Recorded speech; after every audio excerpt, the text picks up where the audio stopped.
প্রেগন্যান্সিতে কিন্তু একটা সুস্থ জীবনযাত্রা খুব দরকারি এবং খাওয়া-দাওয়া। সবচেয়ে ইম্পোর্টেন্ট হচ্ছে একটা আ যেটা আমি সবসময় বলি, যেকোনো প্রেগন্যান্ট মহিলাকে অ্যাডিকুয়েট হাইড্রেশন মানে প্রচুর জল খাওয়া। এবং অনেকেই প্রেগন্যান্সির সময় বিশেষ করে এই গরমের সময় যখন সাংঘাতিক আ একটা তীব্র দাবদাহ চলছে চারদিকে, এই সময় অনেকেই হয়তো যারা মহিলারা কাজে বেরোন প্রেগন্যান্ট অবস্থায়, তারা হয়তো সেইভাবে হয়তো আ জল খাচ্ছেন না। তাদের আমি সবসময় বলি এট লিস্ট ২ থেকে ৩ লিটার জল কিন্তু খাবেন। আর হেলদি লাইফস্টাইল বলতে আমরা কি বুঝি?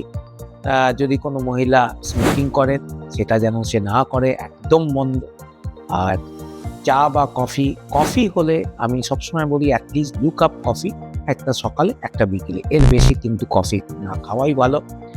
আর একটা হেলদি খাবার।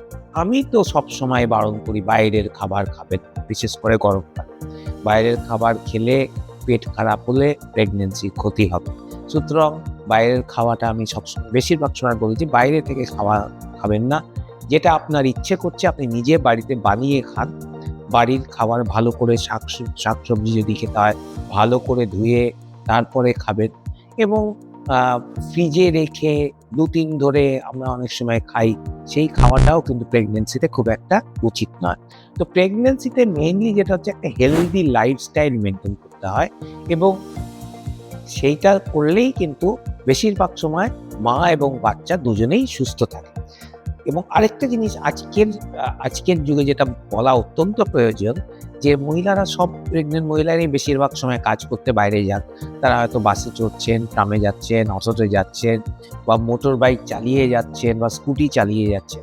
তাদের ক্ষেত্রে আমার আ একটাই খালি বলার যে খুব ঝাঁকুনিওয়ালা রাস্তাতে না চলাই ভালো।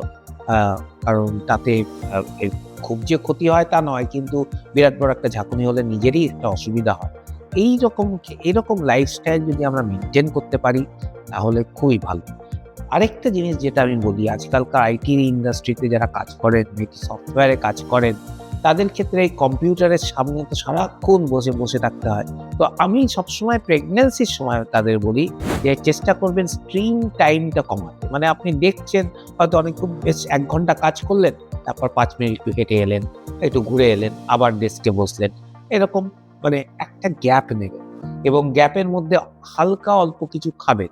সঙ্গে কিছু খাবার রাখবেন। কিছু না থাকলে একটু বিস্কুট রাখবেন। যাতে আপনার এট লিস্ট এবং একটু জল খাবেন। যাতে আপনার হাইড্রেশনটা মেইনটেইন থাকে।